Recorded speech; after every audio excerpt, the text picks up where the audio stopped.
Hello, everybody, and welcome to another great episode of My EdTech Life. Thank you so much for joining us on this wonderful day. And wherever it is you're joining us from around the world, thank you, as always, for all of your support. As always, we appreciate all the likes, the shares, the follows. Thank you so much for engaging with our content, resharing our content, and reaching out to us because of the content. And again, all of this wouldn't be possible if it wasn't for our amazing sponsors. Thank you so much to Book Creator, Angie Wade, and Peel Back Education for believing in our mission to bring these amazing conversations and amazing guests to tell us and talk to us about the work that they're doing within the EdTech space. And today I am really excited for our guest who is joining us today, and his name is Caleb Hurd. Caleb, how are you doing today? I'm doing great. Thank you so much for having me on. Excellent. Well, Caleb, thank you so much for reaching out, via email. And I know that we've connected on LinkedIn. So I'm just really excited to talk a little bit more about Chatperone. And I mean, this is something that is very exciting. And as I dove in and reading some of the blogs and, the info that you have on your website, this really got me excited. So I'm thankful that you are here. Thank you for accepting the invite. And I'm just really excited to get going on our conversation today. So Caleb, for our audience members who may not be familiar with your work just yet, can you give us a little brief introduction at what your context is within the EdTech space? Sure, absolutely. So, um, it's good to meet all your audience members. My name's Caleb Hurd. I've been working on and launched a product called Chatperone, and so it's like a chaperone but for chatting. So Chatperone, and what it is, I'll go ahead and give you sort of the story that formed it because that will explain sort of what it does as well. Um, I have two very bright kids. I've been working in the tech space for 20 years, and I have an 8-year-old and a 12-year-old, and they're very curious and they're very tech savvy, a little more tech savvy than me, which is embarrassing because it's what I do for a living. Um, but I started going through and started paying attention to how they were interacting with ChatGPT and other AI chatbots. And I started reading news articles about some interactions that, had bad outcomes. And I didn't want my kids to kind of go down that path. And so I actually built a tool just for myself. It wasn't intended to be something that I launched to public because I found that there were no really good parental controls in place for chatbots. And there were some really basic ones, but there weren't any controls that would bring the chatbot down to the level of the child talking to it. They really aren't following COPPA compliance where they're getting consent from the parents for certain interactions and data, et cetera. Um, and they're also, I think most crucially, there weren't any alerts that were letting parents know, hey, your child just had this conversation. They had a tough time with some kids at school. Maybe you should talk to them about that. So parents are kind of left in the dark, and it's sort of like the internet launching, where it's new and exciting to some, it's scary and frustrating to others. But kids just sort of slip through the cracks, even though they're a primary consumer of these new services. So I built this for my kids and I let them play with it and they loved it. And they had independence and access to a tool that, I even made like a homework mode so that it would not give them the answers. It would walk them through how to solve problems and kind of teach them along the way. Um, and as I sort of built this for myself and my own kids, I started talking to other parents and realizing that this is something that many parents wanted access to. So that's what Chatperone was born out of. And I'm currently working on an education version as well, because there's also very similar challenges in the educational teacher space.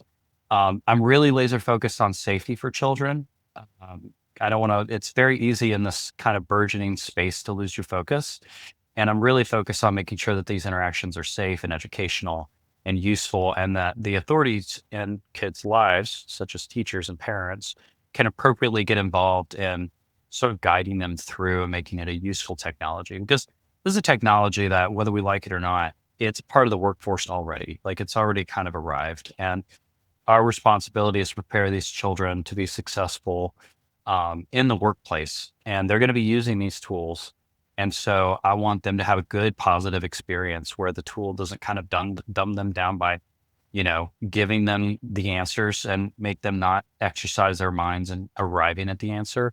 And I also don't want them to create unhealthy attachments or get exposed to information that they really shouldn't be at the appropriate age level. So that's the space that I'm really focused on.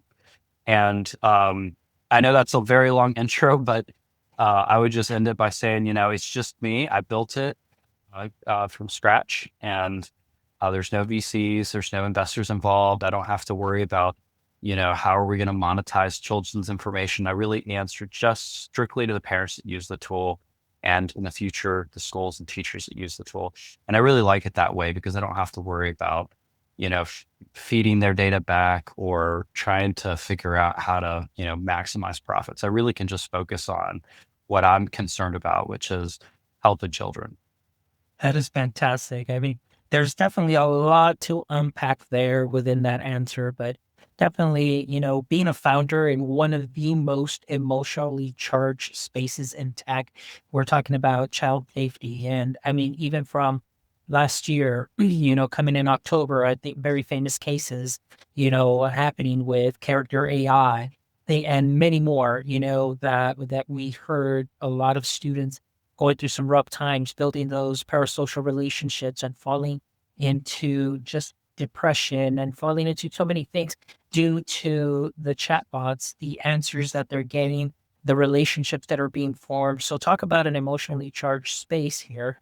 And, many times founders really are just chasing those enterprise contracts. They want those school district contracts, but you flipped it. You did it in reverse in the way that you're explaining this to me and explaining it to our audience who's listening, that you went to the parents first or straight to the parents.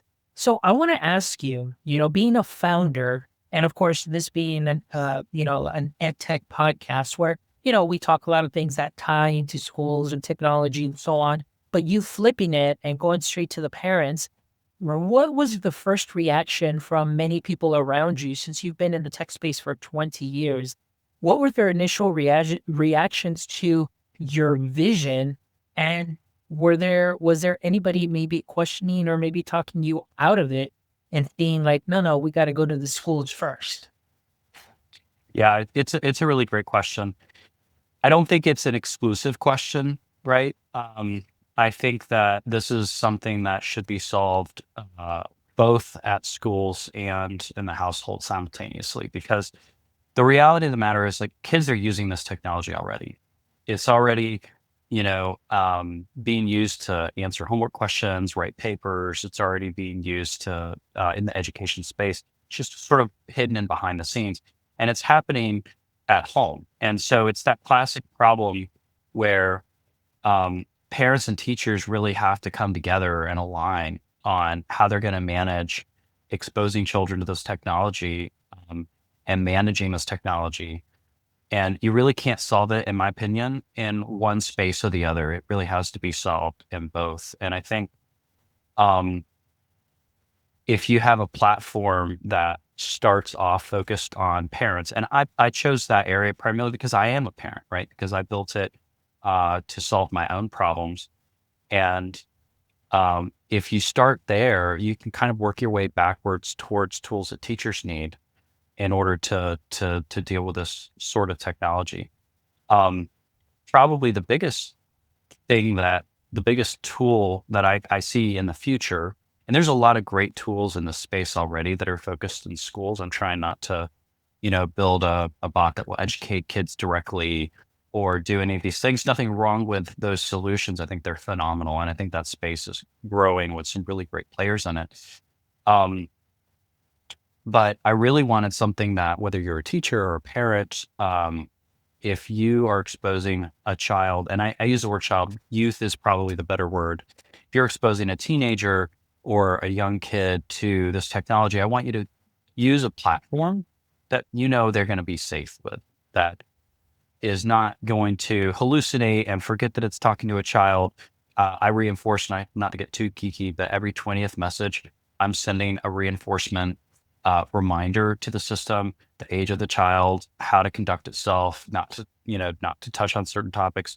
There's customizations in the tool as well, so that if you're a school that, um, wants to focus on a particular worldview, or you want to avoid a certain topic because it's sensitive to your school and you want to teach it in the classroom, you can go in and add that custom filter, and that chatbot will avoid that topic, or it'll approach it the way that you prefer.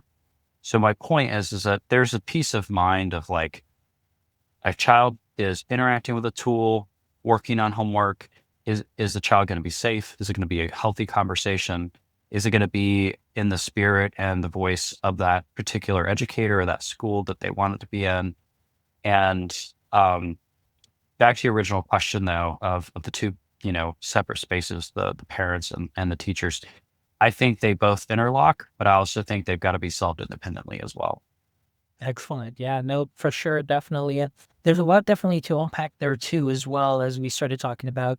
Most importantly is just that interaction, that human interaction with the technology. And, it's already 2026, I can't believe it's already going to be March soon. So this year is already taking off real quick. And since 2022, there's been so many things that have occurred, not only in the just AI in general space, generative AI in the business enterprise, but also in education. And obviously with, these devices, cell phone, then iPads and so on being made available to our youth, and then them having access to these two platforms, maybe that are definitely not guardrailed or protected, for child use, where like we were talking a little bit earlier about some of those cases that we heard about Yeah. last year and all those things that are happening.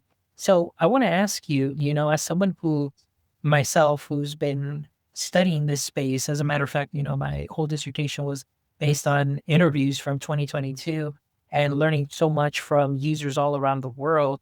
Many times the EdTech industry has a history of making promises where they, make big promises to families, but underdeliver.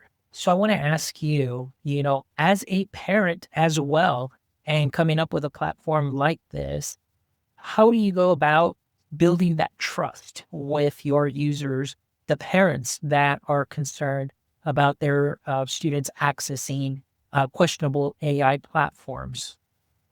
Yeah, it's such a great question.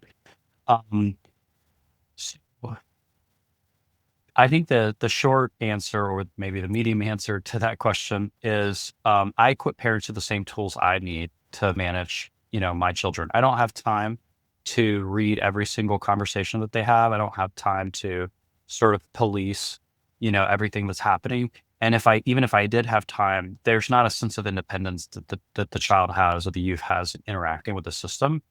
And so, in order for, especially my 12-year-old as an example, to give her the most sense of independence by monitoring the conversations and by having it alert me just on the things that really matter, that I need to dig in and kind of understand.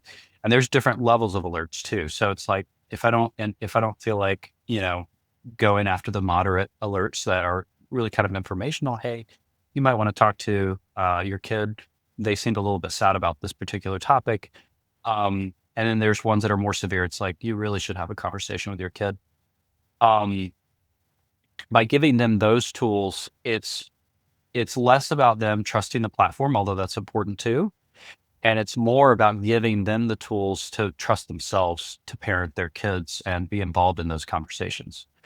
And I try to give as much support in that process as possible. So not only am I sending, a message saying, hey, um, your child had a conversation that might be bullying related. That's, and it seems kind of serious. Here's some supporting information that you can read about how to navigate a conversation with your child about bullying. So, um, I guess the first thing is I'm a parent. So, I would only build a platform in a way that would mean my own children's, they're power users, right?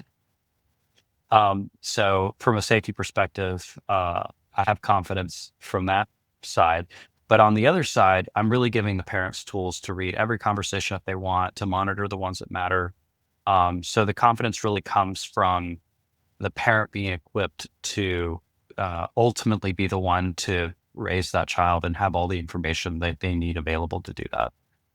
That is fantastic. And, I think that's one thing that really, from what I'm hearing, and especially you coming on the show and as a parent building, as we know, I think many of the things and maybe even some of the concerns too can be that there's a version of child safety that turns into surveillance and control, but it's disguised as protection. So, and I understand, especially with many platforms that are out there that are being used, but I really love where you're coming from on this, where this is something like, I'm giving to my own children and the way that you are supporting them and also the way that the platform is helping you as well to be able to see and or if there are any concerns, if there are any alarms, any types of specific conversations that should be had, and again, just having those things and having the platform alert you to make sure that as a parent, you can still have those crucial conversations with your children and, letting them know and, showing them what is right, what is wrong, how to interact with the platforms and with generative AI altogether. And I think that's something that is very well needed. And I think it should be, like you said, it's like a partnership within, Yeah. you have the home, you have a district also as well, and building that up. So I guess, also in seeing how big tech, we know that Google's, we know the Microsofts, we know that they have the resources to build in child safety, but they either just keep getting it wrong because they may be focusing on the wrong thing. So I want to ask you, what are some of the things that they may be focusing on that are helping you get things right? Because from what it seems and what I've seen in the website itself, you really thought this through. So what do you see since you've been in the tech space for Yeah. 20 years? What is it that they're missing out on that you are getting right? Yeah, it's a great question.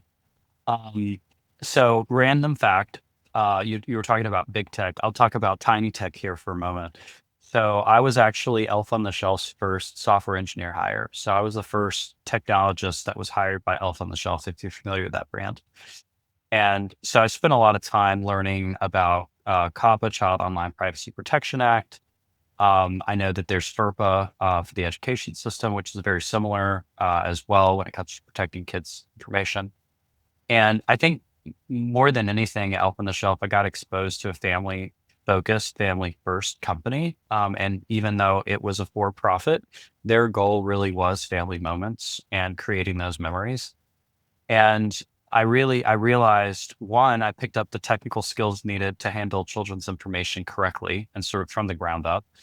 And two, um, I learned that you can be a for profit, but also put group that you're serving before your profits. And so when I launched this company, that really I wanted to capture that same heart that I sort of got exposed to at that company and learn the use the skill sets that I picked up as well in that very kind of niche particular space. As far as what large companies are doing wrong, that is helping me kind of fill this area. Um, I would love I would love for my company to fail spectacularly because the large entities out there get it right. Like it would be delightful for me to wake up one day and realize that OpenAI or Microsoft went to my website, saw all my controls, ripped them right off, and put them in there. It's like I would shut my company down with a smile on my face and go about my business because um, the unfortunate truth is that they are treating, and Character AI made this very clear last year, they are treating under 18-year-olds as future customers. Like everybody's saying, oh, you got to be 18 to use a platform, but they all know that the kid is just going to click through and 2 seconds later, they're accessing a system that's not designed for them. And this isn't an accident, in my opinion. I don't sit in those meetings. I don't know for sure, but I can't imagine that it's an accident that this is the way that these massive multi-billion-dollar companies have designed this. And that's because if they can get your 15-year-old to use their product exclusively today, when that 15-year-old becomes an adult and they're a paying customer, they're hooked already on your product, and maybe not in a healthy way. And so it feels to me like it's intentional. Unfortunately, these things take time to sort through. And, like I said, I hope that they correct the lack of parental controls, alerting, and the thoughtfulness in the process of involving parents and children interacting with this technology. But, the reality of the matter is, when you're owned by investors and you're answering to a board of directors, that often gets put down on the priority list, safety for users. And to sort of give you an idea of the intentionality behind building this tool, I don't actually own any of the data. I very intentionally in the contract, you can go on Chatperone and read the contract during the sign-up process. I intentionally make sure that all the data owned by users is owned by them and not by me. So even if I do sell the company in the future or something happens, I win the lottery and move on with life or whatever, I'm just using that as an example rather than the proverbial bus. My predecessor still can't take that data and do anything that would be harmful to the child, because at the end of the day, I've intentionally made sure that the platform is built legally and technically so that it protects the child in that situation. And I've been talking about parents a lot, but educators as well. You don't want to be in the news because you told your students to go use an AI bot, and either there was a bad experience with that, or that company decided to go resell your information or use it for trading or do many of the things that you can do, or market to the kid in some way or sell that data to marketers to market to the child. So like I keep talking about parents, but these problems also apply to schools in almost an identical way. And having a safe platform that all this can happen on in a way that you feel comfortable and also that you own the data and can access the data and see everything that's there, I think it's absolutely important. Do I think any of these large corporations are going to plug these holes anytime soon? I doubt it.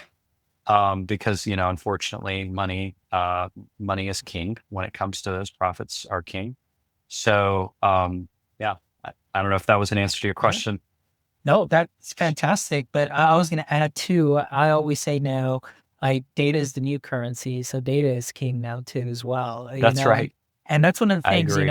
going through my studies, probably like in 2023, I think in March, that's when I really started getting to research AI and so on. And then of course I fell into the term, data rentiership, which is when I started analyzing that and seeing and thinking to myself as a digital learning coordinator at a school district, and the amount of platforms that are free, to use, I'm thinking to myself, it's like, well, they've got to be making their money somehow. And then, of course, there we go. We start seeing, how the data itself becomes that currency and they start using that data.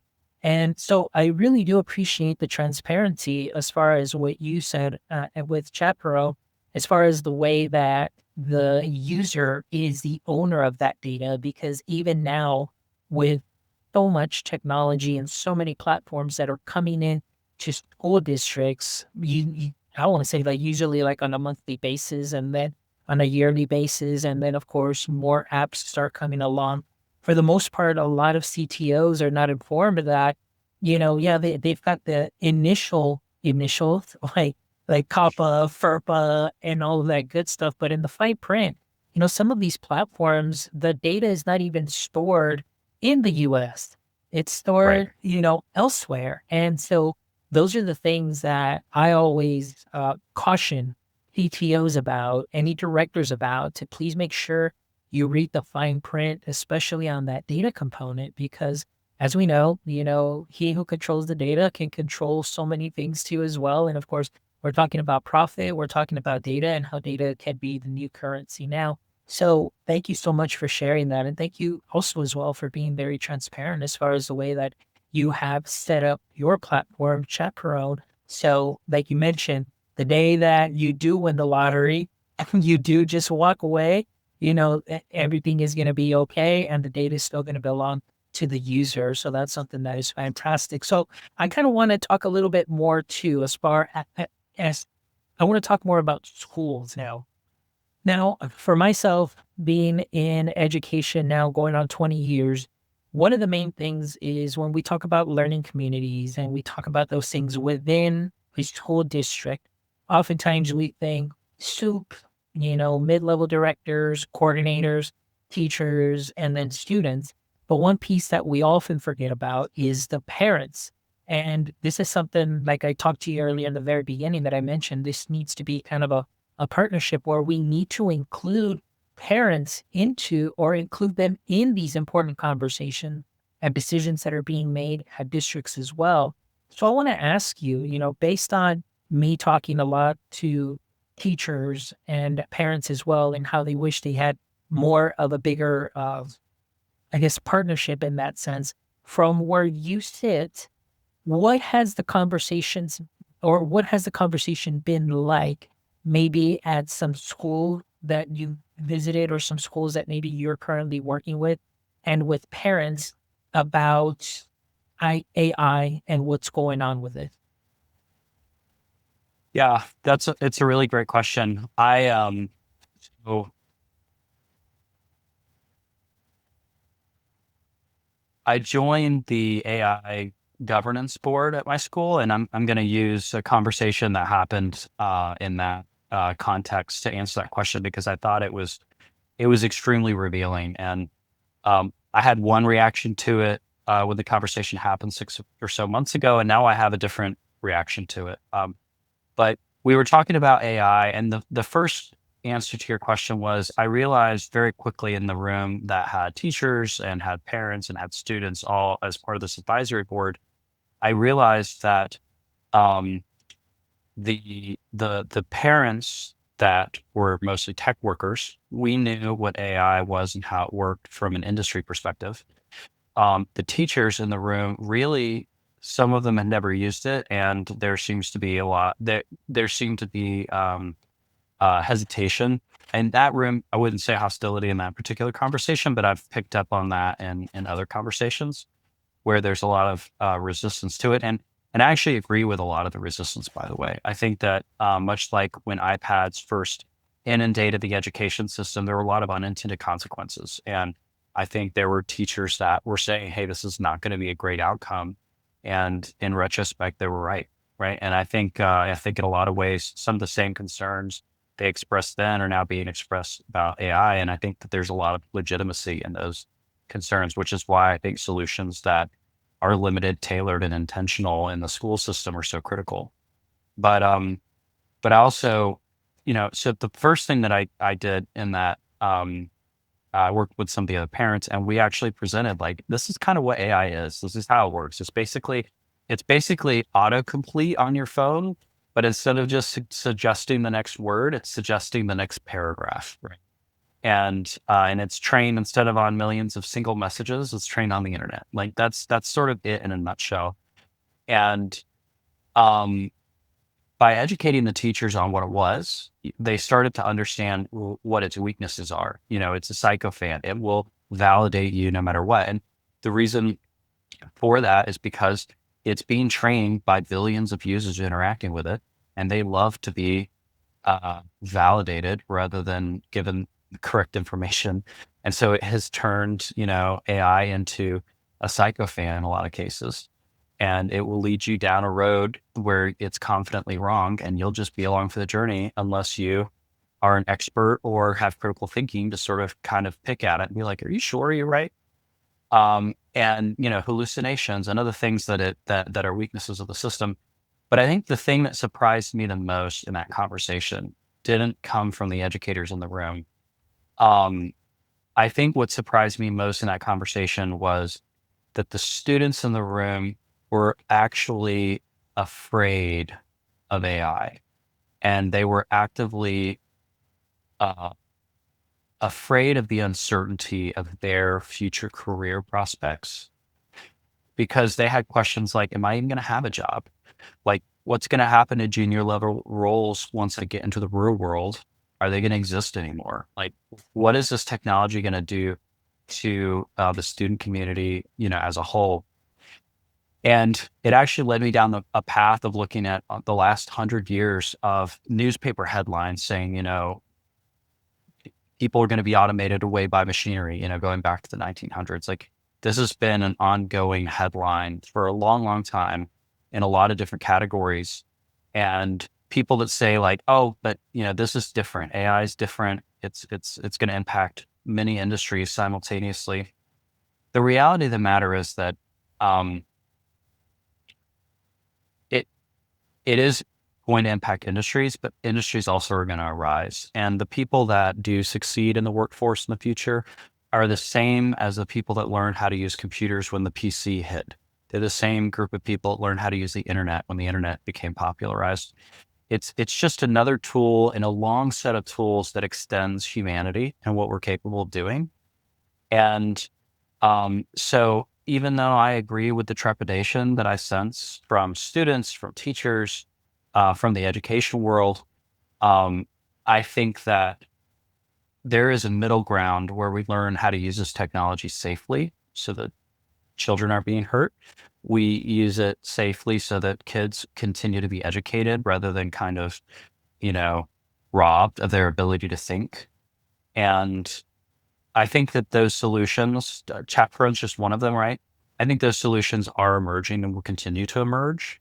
And I think at the end of the day, as long as the child is the center of the solution, and then you grow out to the next authority figures of that child, the parents and the teachers, and then you move into features that administration and others want to manage it.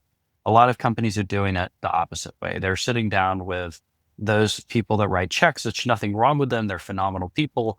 I'm sure a lot of them are listening now. We love you. But when you design a piece of software with that person first, you're going to get a lot of administrative functions that will fit the school system. You won't necessarily get what's best for the very last person on the rung, which is the child, the youth that's interacting with that technology. And I think those solutions should be built upside down. Excellent. Yes, I love everything that you said there. I mean, it really falls in line with the very beginning, of our conversation and just with your introduction, and the way that you see things. And I think that your perspective, your lens, and has been very helpful and has been something that has been essential to build what you have built through Chatperone and, of course, your mission. And so I want to ask you a little bit about that, as far as the product philosophy and the mission, because one of the things that catches my eye is the following. I go to chatperone.com, and we'll make sure we link that in the show notes so everybody can check that out. But right away in the very front, it'll say AI chat for kids, comma, and then it says peace of mind for parents. Now, as we know, most products in this space often lead with fear-based marketing. They talk about, yes, the predators, the dangers, the worst case scenarios, but you lead it with peace of mind and empowerment per se for parents. So I want to ask you, was that something that was a deliberate strategic choice? And really, what does that say about you as well? Because like you just told us, no, as a parent, you built something like this because you saw the need for your kids. So tell me a little bit about that, the product, the philosophy behind your product.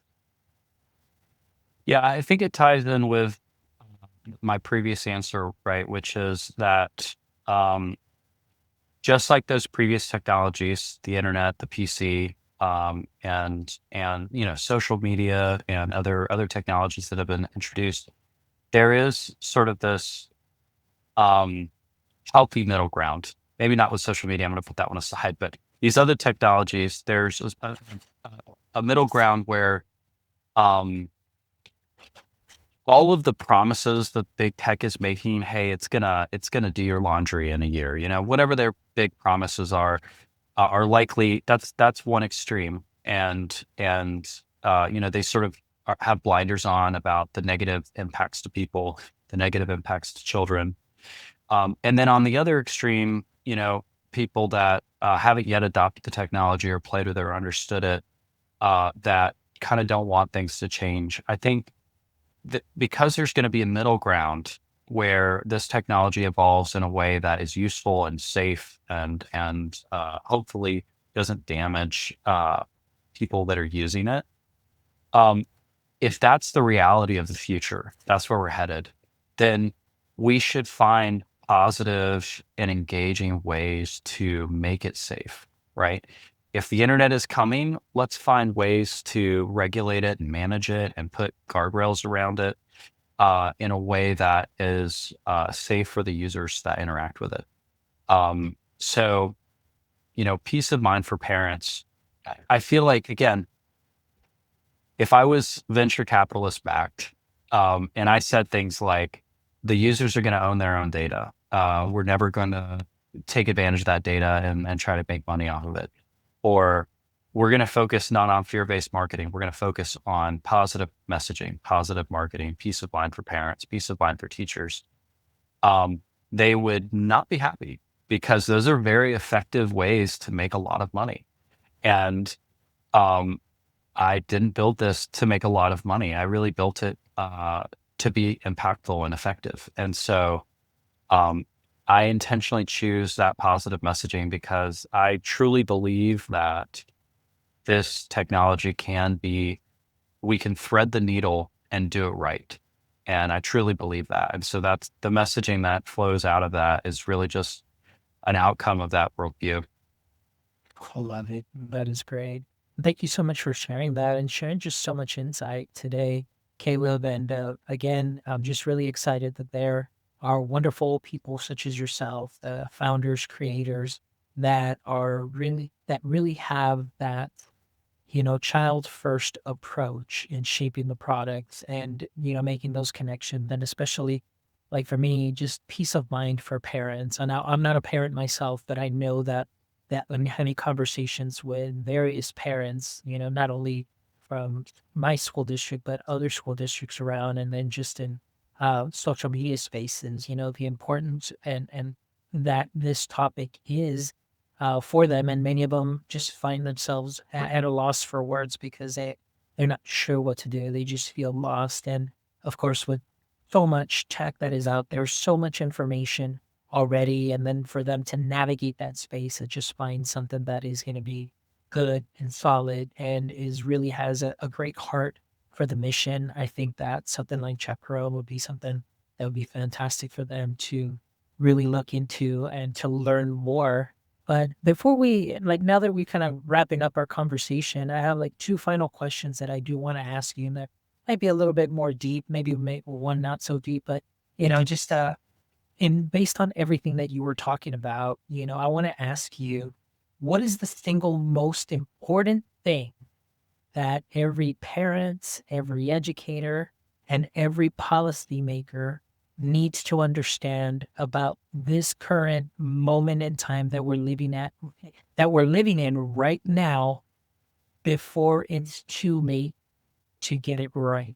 What can we do now to make sure that we're on the right track and making sure that we're taking care of our youth during this time when so many platforms can definitely, cause harm for them, through social media, through deep fake, and just being used unethically and irresponsibly. What can we do?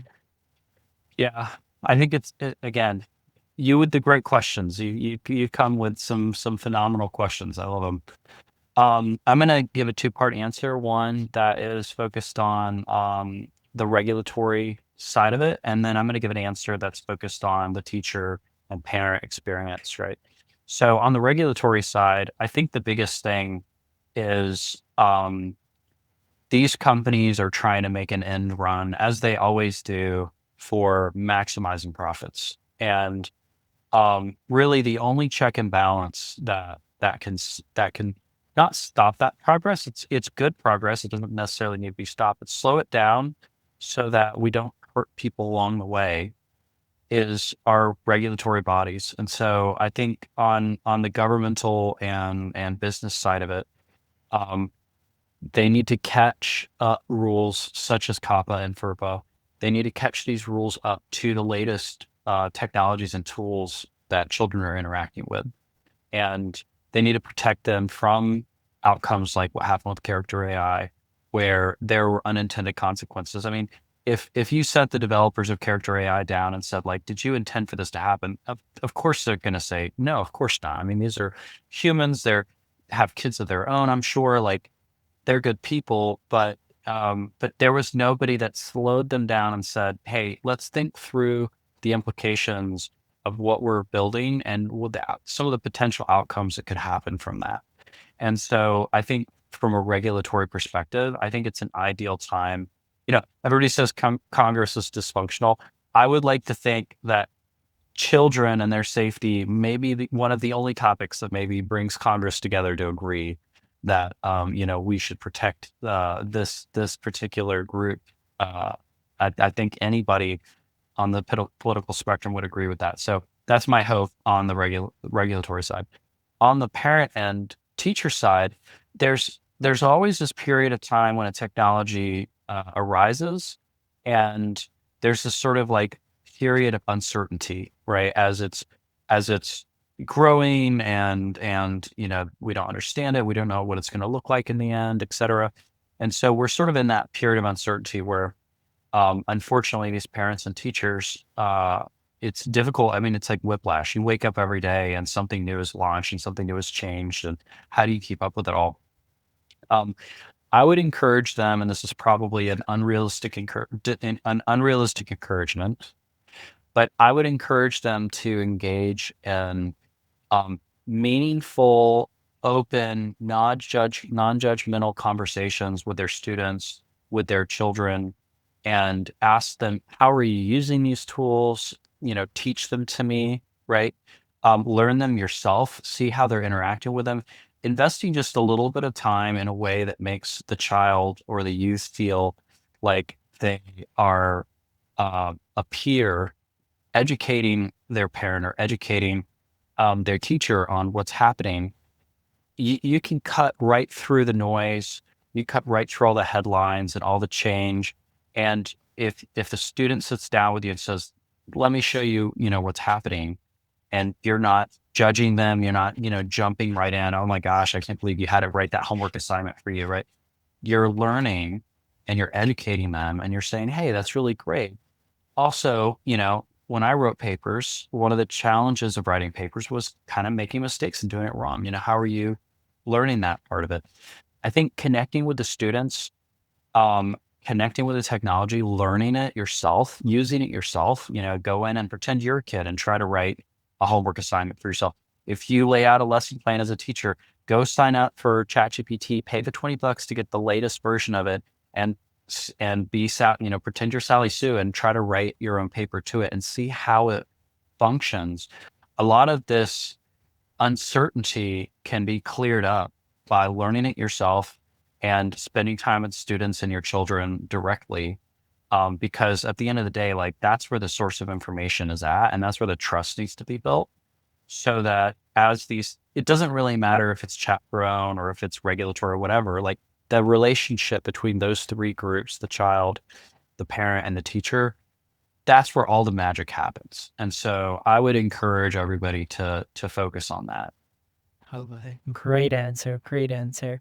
And then the last one, Caleb, this might be maybe just, I don't know, maybe you'll look back at this episode years later and then be able to share this, but maybe this might be one of those proud dad moments. So I wanted to ask you, when your kids grow up and they look back at this moment where they say, my dad built Chatperone, built this wonderful app, during this critical time, like I know it's been 4 years, since 2022, going into 2026, since ChatGPT came out.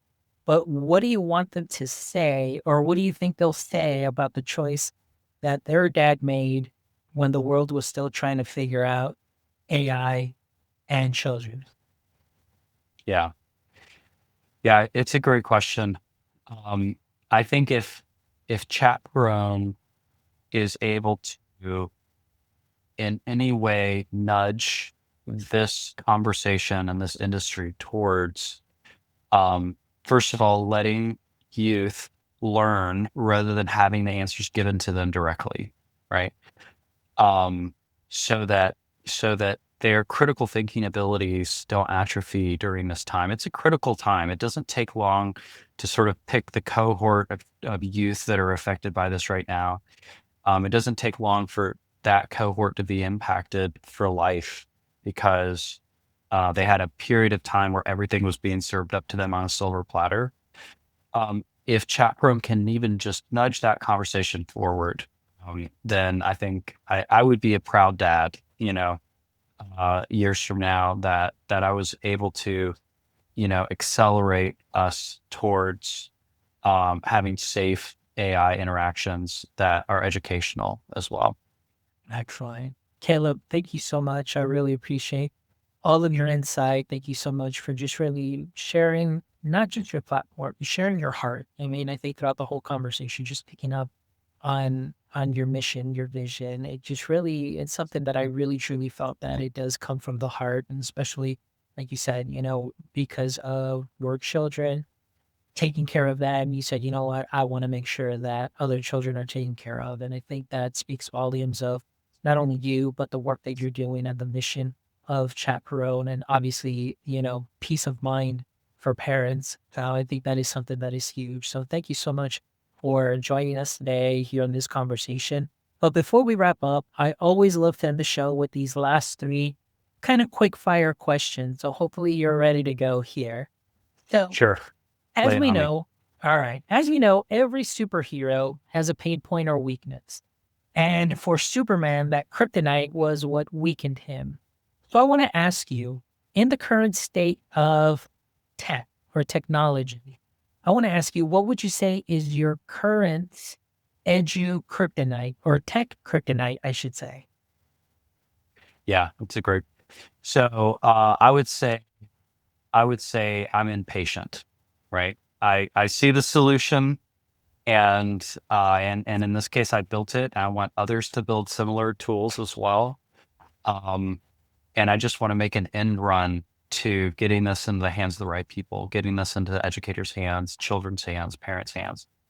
Um, so I would say my biggest weakness right now in this particular point in time is I'm just impatient to get this to the next level, and not just Chatperone, but really this problem as a whole.